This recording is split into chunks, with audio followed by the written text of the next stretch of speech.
శ్రీధర్ తన తొలి కేసులోనే ఘన విజయం సాధించినందుకు బార్ అసోసియేషన్ సన్మానం చేసిందని మీ అందరికీ తెలుసు. అది నాకు చాలా గర్వకారణం. ఆ విజయాన్ని పురస్కరించుకుని ఇప్పుడు ఈ పార్టీ ఏర్పాటు చేశారు. Now, give him a big hand. మరొక్క మాట, మా శ్రీధర్ మీకు లాయర్ గానే తెలుసు. కానీ ఇంత ప్రతిభావంతుడైన లాయర్లో ఒక అద్భుతమైన ఆధునిక కవి కూడా దాగి ఉన్నాడు. ఈ అద్భుతమైన కవి ఒక అద్భుతమైన గేయం రాశాడు. అది నేను విన్నాను. ఇప్పుడు మీరందరూ కూడా వినాలి.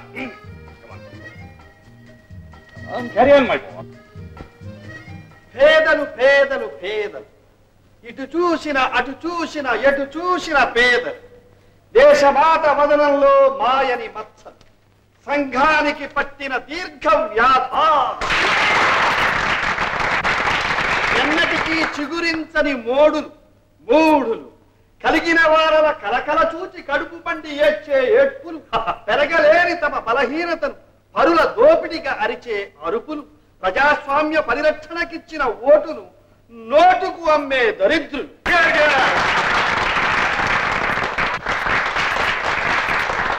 పట్టణాలలో పల్లెటూళ్లలో వీధి వీధిలో సందులో కార్లు రైళ్లు బస్సులు బళ్ళు ఎక్కడాగితే అక్కడ మనకు కనిపించే భిక్షాపాత్ర. ఓహో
జార్జ్. Yes sir. మన డ్రైవర్ పేరు ఏమిటి? చిరంజీవి సార్. అతని అడ్రస్ ఎక్కడో తెలుసా? తెలుసు.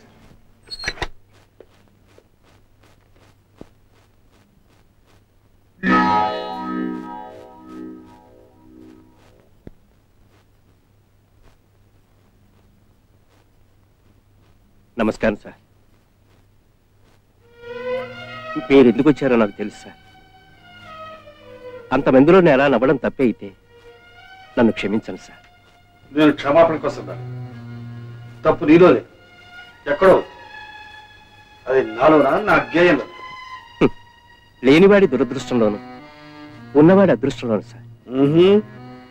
నేను ఉన్నవాడి నన్ను అహంకారంతో రాలేదు, నిజం తెలుసుకోవడానికి వచ్చాను.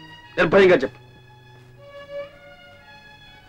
పేదవాళ్ళు ఎప్పుడూ పేదవాళ్ళుగానే ఉంటారు, వాళ్ళు ఎదగరు పెరగరు అని మీరు అన్నారు.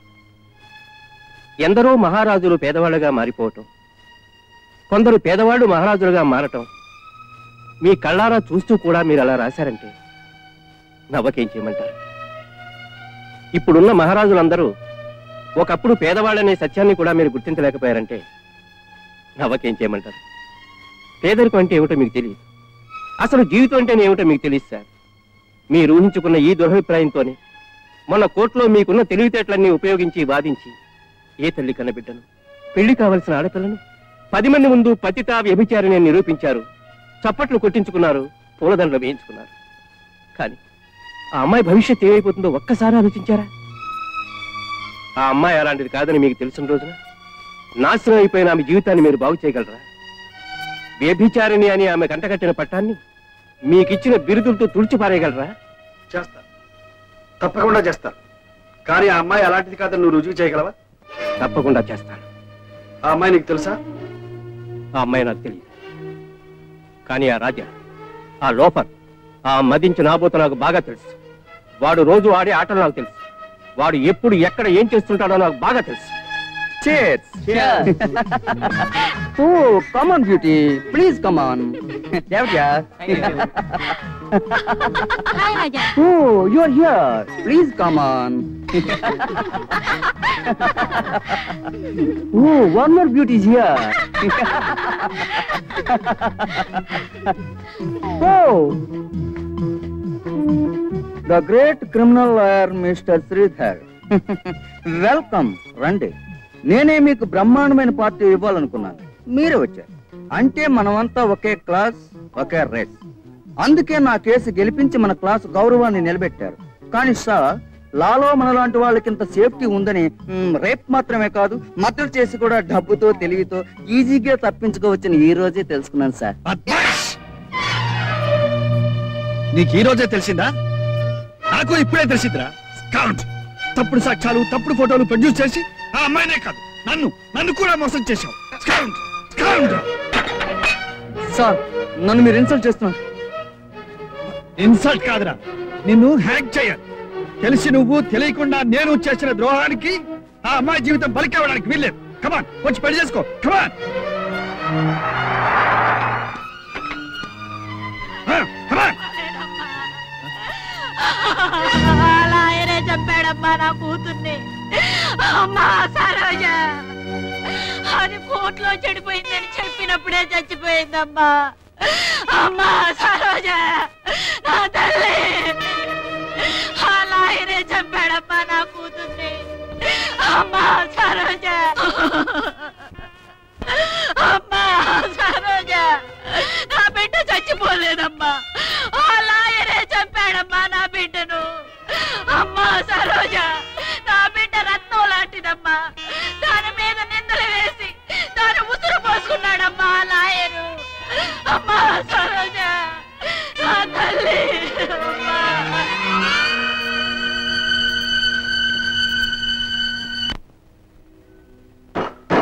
మై గాడ్, తెలియక చేసిన నేరం నేరమే. నా నేరానికి శిక్ష ఈ పుస్తకాల్లో లేదు, చట్టాల్లో లేదు, న్యాయస్థానాల్లో లేదు. అందుకే ఆ భగవంతుడిని అడుగుతున్నాను, నా పాపానికి పరిహారం ఏమిటి? మించిన ప్రాయశ్చిత్తం లేదు. దానివల్ల ప్రయోజనం ఏమిటి? నా పశ్చాత్తాపం ఆ అమ్మాయి ప్రాణం పోస్తుందా? ఆ కుటుంబం కన్నీళ్లు చూస్తుందా? పేదవాళ్ల కన్నీళ్లు మీరు తుడిచేదాకా ఉండవు సార్. వాటి వేడికి అవే ఆవిరైపోతాయి. కానీ ఆ వేడి నా గుండెల్ని దహించి వేస్తుంది. చిరంజీవి, నా వృత్తి మీద నాకే అసహ్యం వేస్తుంది. ఈ పేపర్లని ఎత్తుకోవాలి, ఈ పుస్తకాలని తగలబెట్టి నన్ను నరకూడని కాల్చేయి. ఆవేశపడకండి బాబు. వృత్తి ఏం చేసింది? కత్తిని ఎటు కావాలన్నా వాడుకోవచ్చు. కేవలం డబ్బే ప్రధానం కాకుండా న్యాయమే లక్ష్యంగా మీలాంటి వాళ్ళు నిలబడితే ఎందరో పేదవాళ్ళకి అన్యాయం జరగకుండా చూడొచ్చు. ఎందరో ధనవంతుల దౌర్జన్యాలు అరికట్టొచ్చు. నమ్మకాన్ని కోల్పోతున్న న్యాయస్థానాల విలువలు నిలబెట్టొచ్చు. ఇప్పుడు మారాల్సింది మీ వృత్తి కాదు బాబు, మీ దృష్టి. చూడండి, మీరు తొడవాల్సిన కన్నీళ్లు, మీరు బాగు చేయవలసిన జీవితాలు ఎన్నో ఎన్నో మీ కళ్ళ ముందు కనిపిస్తాయి. ధర్మదేవత మీ ముందు సాక్షాత్కరిస్తుంది. ఏమిటండి, రాత్రి ఫ్లైట్ గా వస్తున్నారు? వాటి వల్ల ఫ్లైట్ క్యాన్సిల్ అయిపోయింది, అందుకని రాలేకపోయాను. స్నానం చేసి త్వరగా రండి. ఓకే.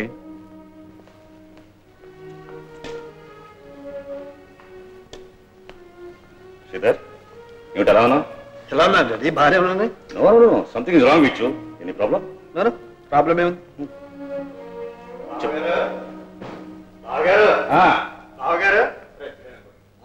బావగారు, పాహిమాం పాహి, రక్షమాం రక్ష. చెప్తా.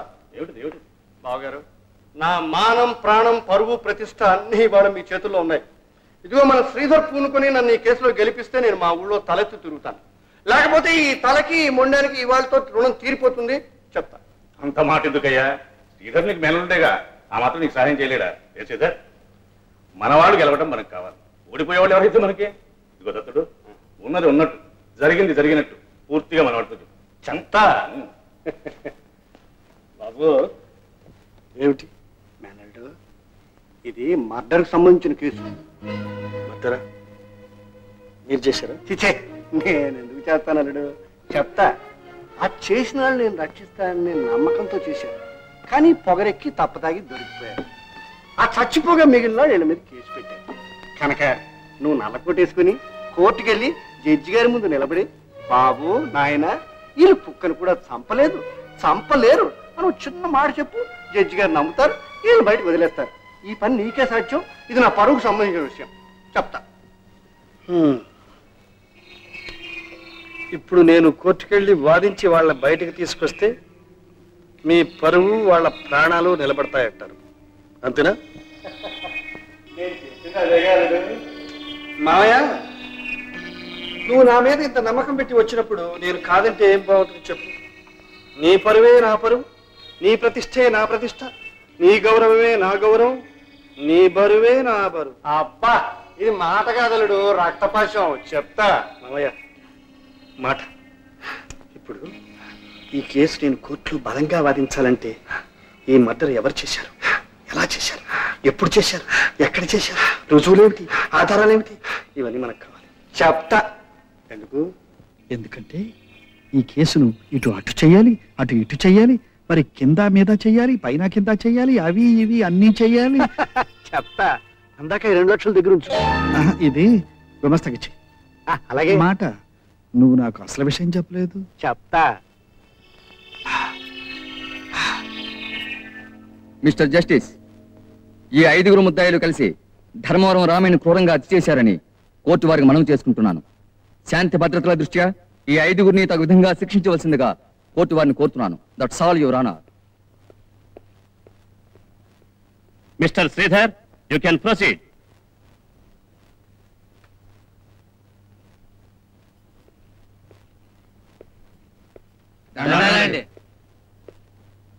మీ పేర్లు? రామచంద్రమూర్తి అండి. సత్యమూర్తి అండి. దానయ్య అండి. గాంధీ అండి. శాంతారాం అండి. రామచంద్రమూర్తి, సత్యమూర్తి, దానయ్య, గాంధీ, శాంతారాం. ఈ పేర్లు వింటేనే నా ఒళ్ళు పులకరిస్తుంది. మీరు హత్య చేశారంటే ఎవరైనా నమ్ముతారా? నమ్మరండి. అవునండి, ఎవరో చంపేశారు, గిట్టని వాళ్ళు మా మీద కేసు పెట్టారండి, మాకేం తెలియదండి. సో మిస్టర్ జస్టిస్, ఈ కేసు క్లియర్ గా ఓపెన్ గా ఉంది. ఇందులో వాద ప్రతివాదాలకు, క్రాస్ పరీక్షలకు, సాక్షులకు, రుజువులకు ఏమాత్రం చోటు లేదు. వీళ్ళు చెప్పేదంతా అబద్ధం. వీళ్ళే హత్య చేశారు.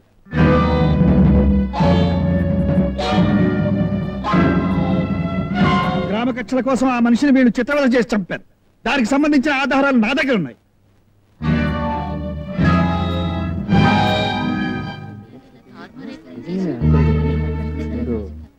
Order, order, order.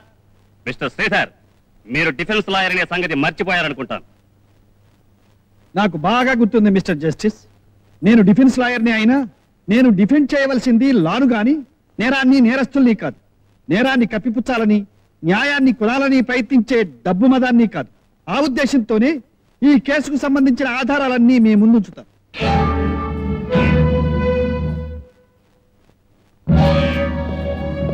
Exhibit number 1.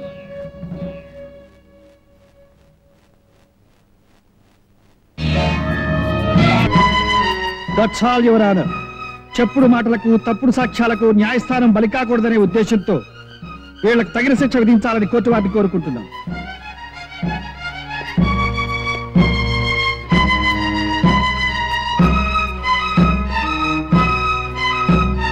ముద్దాయిలు 5 హత్య చేశారని మిస్టర్ శ్రీధర్ అందించిన సాక్ష్యాధారాల వల్ల రుజువైంది. ఈ ముద్దాయిలు 5 14 సంవత్సరాలు కఠిన కారాగార శిక్ష విధించడమైనది.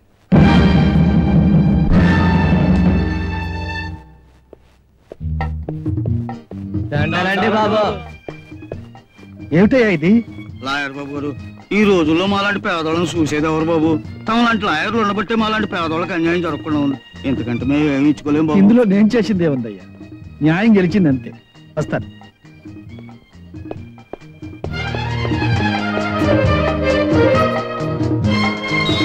బాబు, ఏమిటి బాబు ఇది?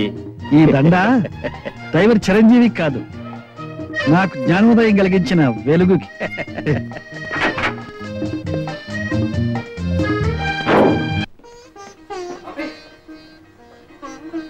చాలా ఆనందంగా. ఏమిటి బాబు? మొదటి కేసులో నేను కాస్త తప్పు చేశాను. ఈనాటి నీ ఆశీర్వాదం ఫలించిందా? నువ్వు కోరుకున్న న్యాయానికి న్యాయం జరిగిందమ్మా. శ్రీధర్, నీకేమైనా మర్చిపోయిందా? ఎందుకు ఇలా చేశావు? Come on, tell me. సత్యాన్ని సమర్థించడం, న్యాయాన్ని కాపాడడం నేరవాడాడి. Shut up. నువ్వు చేసింది ఒట్టి నేరం కాదు, ద్రోహం. డిఫెన్స్ లాయర్ గా వెళ్ళి ప్రాసిక్యూషన్ తరపున వాదించావు. కోర్టు రూల్స్ ని, సంప్రదాయాల్ని కాలదన్నావు. లాయర్ వృత్తికే ద్రోహం చేశావు. వృత్తికి ద్రోహం చేశానేమో కానీ ధర్మానికి మాత్రం నేను ద్రోహం చేయను. మీ మాటలు నమ్మి డబ్బులో వాడితే న్యాయమనుకుని నా మొట్టమొదటి కేసు గెలిచాను. అందరూ పొగిడారు, మీరు మెచ్చుకున్నారు, నేను గర్వపడ్డాను. కానీ నా మూలంగా ఒక అమ్మాయికి నాకు బలైపోయింది. ఆ అమ్మాయి ఆత్మహత్య చేసుకుంది. ఆ పాపం నా గుండెలు ఇంకా దహిస్తూనే ఉంది. మళ్ళీ తెలిసి ఆ పాపం చేయమంటారా? ఆ పాపం నన్ను వేయమంటారా? చెప్పండి. Don't talk Ramesh. అంతరాత్మను ఏడ్చేవాడివి, పాపంని గింజుకునేవాడివి. అసలు ఈ కేసు ఎందుకు ఒప్పుకున్నావు? నేను ఒప్పుకోకపోతే వాళ్ళు మరో లాయర్ దగ్గరికి వెళ్తారు. సత్యం సమాధి అవుతుంది, పాపం జైలు తీరుతుంది. అందుకే అలా జరగకూడదనే నేను ఒప్పుకున్నాను. అంటే వాళ్ళ నేరం నిరూపించి వాళ్ళకి శిక్ష వేయించాలని ఒప్పుకున్నావు అనమాట.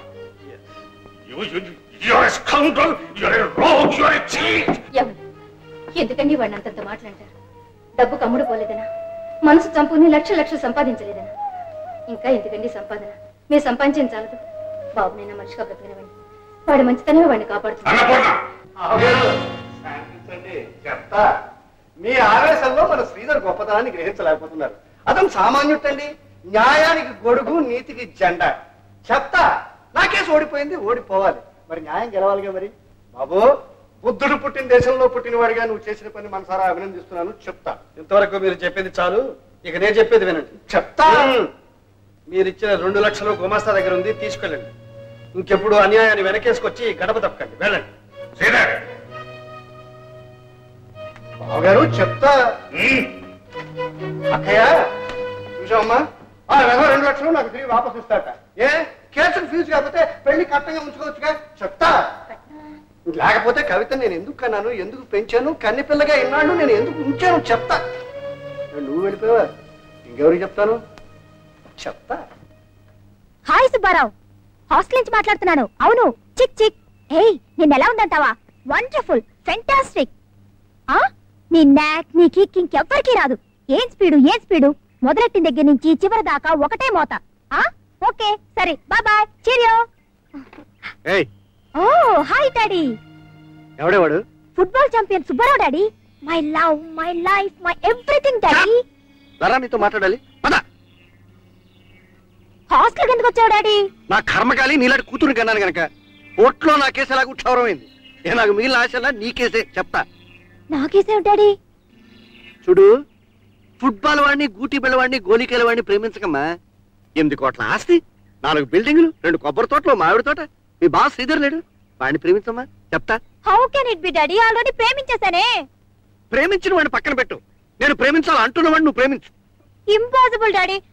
కావాలంటే ప్రేమించినట్టు నటిస్తా. చిక్ చిక్. ఇది నాకు చాలు తల్లి. చూడు, ఈ చిక్ చిక్కులు, జిగ్జిగ్గులు, బుగ్గుబుగ్గులు మీ బావతో చెప్పి మీ బావ నిన్ను ప్రేమించేటట్టు చేసుకో. చెప్తా. చిక్ చిక్. అంటే ఏమిట్రా? ఆ గోళ్ళికాయలు ఎవడండి? చింత చెట్టు కింద ఉంటాడు. చెప్తా. పద.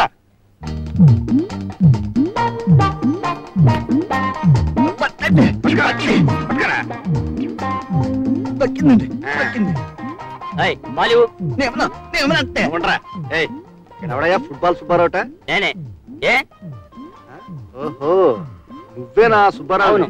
నీకు నా కూతురు కవిత తెలుసా? కవిత మై డార్లింగ్. డార్లింగ్ గిర్లింగ్ అన్నాడు, పళ్ళు రాలిపోతాయి. మర్యాదగా మాట్లాడు. ఓర్ మీరా, ఏమిటో నీకు ఇచ్చే మర్యాద? ఏ ముందు నా కూతురు కలిసిన, దాంతో మాట్లాడడానికి ప్రయత్నించిన, నిన్ను నీ బాల్ నీ గ్రౌండ్ లో కప్పెట్టేస్తా అని చెప్పడానికి వచ్చాను. జాగ్రత్తగా ఉండు. నువ్వు చెప్పరా? తప్పండి, మీరు తప్పండి. అంటే చచ్చిపోతావంతే, చచ్చిపోతావంతే, చచ్చిపోతావు, చచ్చిపోతావు.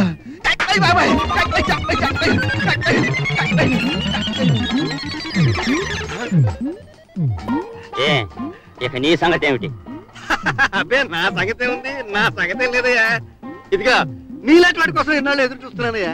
నా మనసు కనిపెట్టి మా అమ్మాయి సరైన మనిషిని ప్రేమించిందయ్యా. ఏం పాడి, ఇది ఊరికి టెస్ట్ అయ్యా. ఇది ఫుట్బాల్ స్వయంవరం. నీకు అరగంట టైం ఉందా? ఏం లేదు, నీతో విషయం మాట్లాడాలి. ఓకే, పద. చిక్ చిక్. ఒంటరిగా ఏం చేస్తున్నావు బావా? బోర్ కొట్టదు? నాకేం